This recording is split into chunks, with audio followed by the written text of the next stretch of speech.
Hello ladies, gentlemen, and non-binary compatriots. I'm Rafe Rickard and welcome back to Superhero Kill Counts. Today we're taking a look at Deadpool, released in 2016 and directed by Tim Miller in his directorial debut. This movie had such a tumultuous beginning that it's amazing that it even exists in the first place. The idea for a Deadpool solo film had been around for a while, but it wasn't until the financial success of X-Men Origins Wolverine that the film would begin development. This would result in years of reworking, with a revolving door of countless writers and directors signing on and off of the project, with only a few mainstays, those being Ryan Reynolds the star, Paul Wernick and Rhett Reese the writers, and Tim Miller the director. Fox also became increasingly wary of producing an R-rated Marvel movie, which hadn't been done since the dismally performing Punisher Warzone in 2008, and the critical and financial failure of Reynolds' Green Lantern film didn't help much either. In 2012, Fox commissioned a short reel of animated test footage with Reynolds providing the voice. Now, yes, everybody has seen this footage, and we'll get to that. This, however, wasn't enough to get the film greenlit, so it went on the back burner until 2014 when somebody who totally wasn't Ryan Reynolds leaked the footage to the public. We all sort of said at the beginning, someone should leak it, so the idea was planned, but I'm 70% sure it wasn't me. This resulted in a mass outcry for the film to be made, and as a result, Fox gave them a modest budget of nearly $60 million to shoot the film however they saw fit. In fact, Fox was so hands-off, they didn't even pay the writers to deliver on-set input, and Ryan Reynolds opted to pay them out of his own pocket. Of course, Fox also had another X-Men film ready to premiere literally 3 months later, so I'm guessing they still weren't too optimistic about this one. With all that backstory out of the way, let's bring out the chimichangas and count some brutally cartoonish kills. Maximum effort. The movie begins in media res, as Juice Newton sings Angel of the Morning over some wacky opening credits. These include references to Rob Liefeld and jabs at inferior superhero movies. When the credits end, we find ourselves cozied up in a taxi with the greatest X-Men character who's ever graced our screens, Dopinder. The two men bond over Dopinder's origin story of his wife-stealing cousin, and Ryan Reynolds' interpretation of a Haunted Mansion animatronic. Wade's on his way to kill the man who made him ugly, and no, that's it, that's the plot. Upon realizing that he forgot all of his ammo, though, he loads his 12 bullets and prepares for a bloodbath. As he waits for his target to arrive, we get some of that classic Deadpool fourth wall breaking that was mysteriously absent from Origins. Oh, but don't worry, Logan does get a shout out. I know, right? Whose balls did I have to fondle to get my very own movie? I can't tell you, but it does rhyme with Pulverine. He 10 out of 10 sticks the landing into the bad guy's car, and the kills kick off. He snaps this guy's neck with his feet like he's Sonya frickin' Blade, and some unfriendly fire catches another baddie in the face before the shooter himself is turned into roadkill. As the car flips, we get a few more casualties, with a motorcyclist who gets decapitated, and this guy who gets turned into a public art exhibit. News of this gratuitous violence reaches the X-Mansion, and Colossus knows it can only mean one thing. Deadpool. He heads out to stop this red-suited menace, and is joined by Negasonic Teenage Warhead. Negasonic Teenage... What the shit? Negasonic's real name is Ellie Phimister, and she is completely different from her comic counterpart because the writers only wanted to use her based on her name alone. She is played by Brianna Hildebrand, who would go on to portray the time-traveling celestial daughter of another famous comic book character. On the highway, Deadpool's surrounded by armed, sweaty men, and not in the fun way. And this next part is a lot easier for me to count because Wade does the counting with me. I only have 12 bullets, so you're gonna have to share. Let's count them down. Bullets 12 and 11 take out 2 thugs, but he misses with bullets 10, 9, and 8. 7 and 6 get headshots though, so we're all good. Bullet number 5 blows up a grenade in this goon's hand, killing him and his partner. And as revenge for getting shot in the ass, bullet number 4 finds a new home tucked away in that guy's cranium. 3 and 2 move in downstairs. Stupid! Worth it. With 1 bullet and 3 assailants left, there's only one option. It's Matrix time, baby. As Wade looks around for his main opponent, he's met by a zombie! Oh my god! Oh no, wait, never mind, it's just a mutant who is impervious to bullets, but not so impervious to katanas. Go figure. The movie freezes, and Deadpool takes us back to the past, but not to play the shitty games that suck ass. Instead, it's to tell us his origin story. Back when he was just mild-mannered Wade Wilson, your average, run-of-the-mill, down-on-his-luck mercenary. He's in the middle of threatening a greasy stalker, and even subverts the save the cat trope. A common trope in superhero movies is to show your hero saving a cat from a tree or something of that ilk in order to cement them as the good guy. Wade's not exactly that type of hero. I will shoot your fucking cat.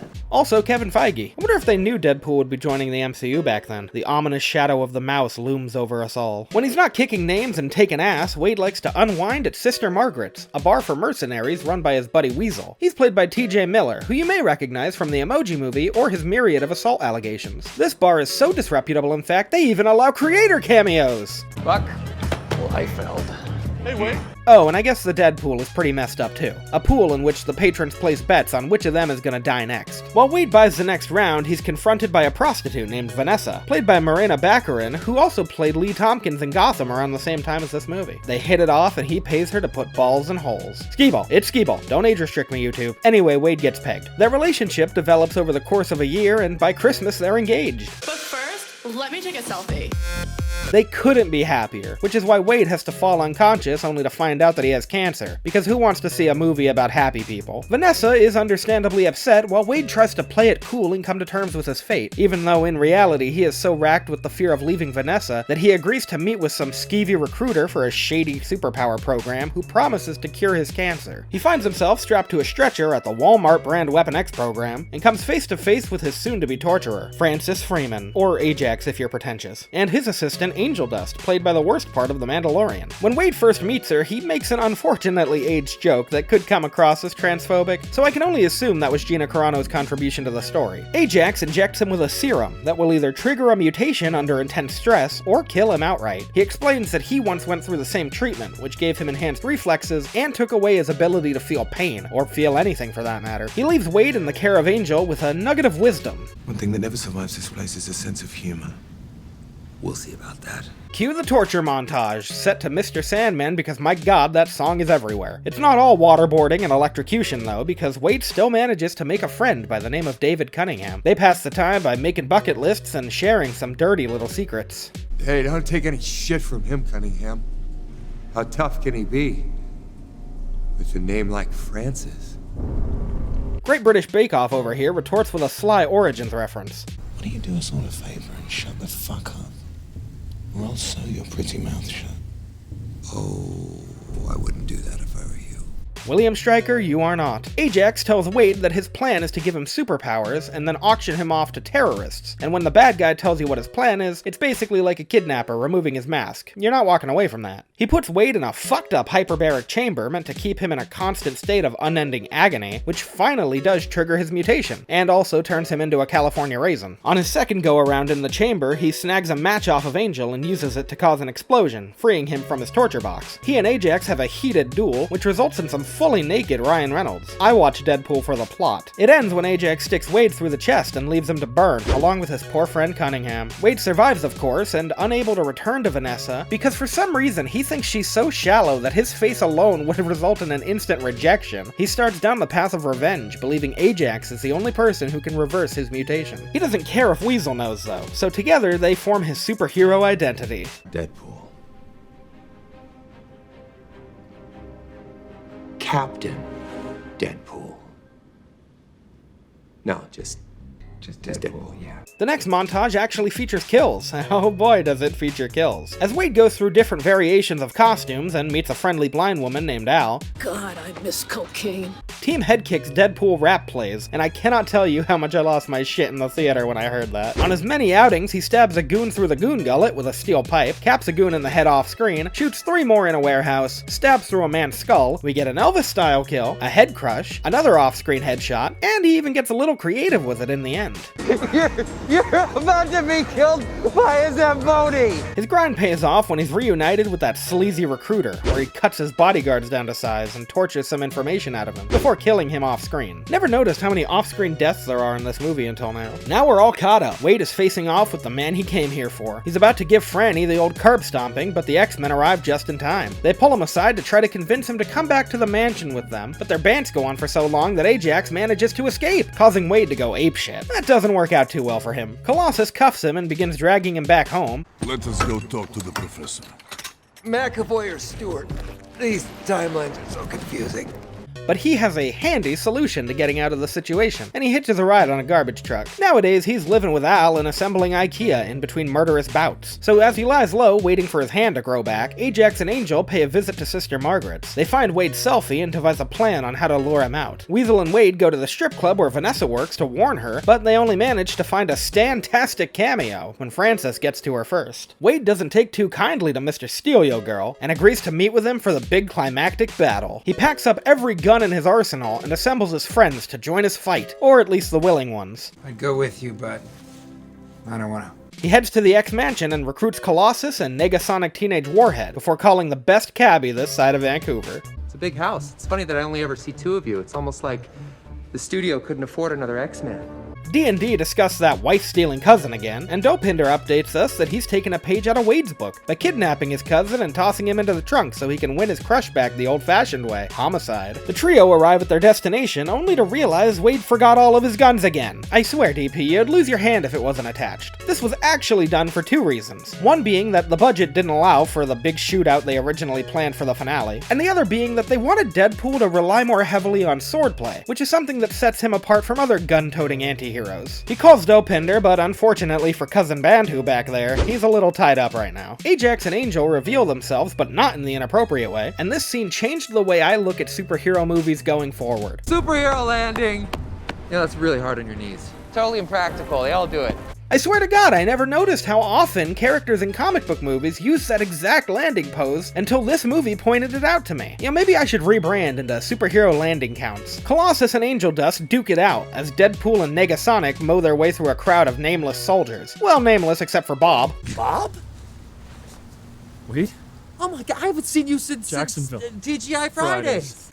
Classic Bob. During his assault, he infringes on Logan's copyright by stabbing and slashing 11 soldiers with his blades of glory, as seen later in his love note to Ajax. There's dismemberment and bloodshed galore, including this one guy who gets his head cut off and then kicked into another guy's head. That's hilarious. Negasonic even crushes two goons for herself. Oh, they grow up so fast. Funny enough, even though this movie doesn't take place in the MCU and S.H.I.E.L.D. was owned by Disney at the time, that is clearly a helicarrier from Captain America the Winter Soldier. You can't trick me, Marvel. Negasonic gives Wade a boost up to where the action's happening, and his anti-hero landing ends up killing 3 soldiers along the way. With Vanessa locked away and the 2 main mutants together at last, it's time to dance. And by dance, I mean let's try to kill each other. There's a whole lot of brutal wailing on each other, and like I get the fact that Ajax can't feel pain, but he is still a human being and I'm surprised he doesn't bleed out before the fight even ends. Wade gets diagnosed with brain knife, so he's a little groggy when Vanessa frees herself from her chamber and runs Ajax through with one of his katanas. As Chicago's You're the Inspiration swells, Negasonic saves Colossus and causes an explosion that sends the helicarrier crumbling down. Wade's genius move is to save Vanessa by putting her in a glass tank and just yeet her to the ground, which by the way she miraculously survives somehow, and Wade and Francis have one more bloody brawl in the rubble. Wade pins him to the ground and breaks his arms. He demands Ajax show him how to reverse some mutation and fix him, to which he reveals the obvious answer: he can't. Wade is stuck being pruny for the rest of his immortal lifespan. However, I don't really think he thought about his words before he said them.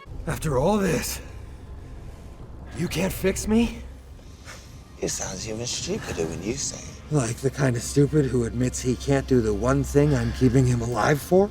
Wade puts a gun to his head and is about to pull the trigger when Colossus delivers a rousing speech of heroism about how there are only 4 or 5 moments in life that you can truly be a hero, and this is one of those moments. But Wade doesn't give a fuck and he caps that British asshole. Why?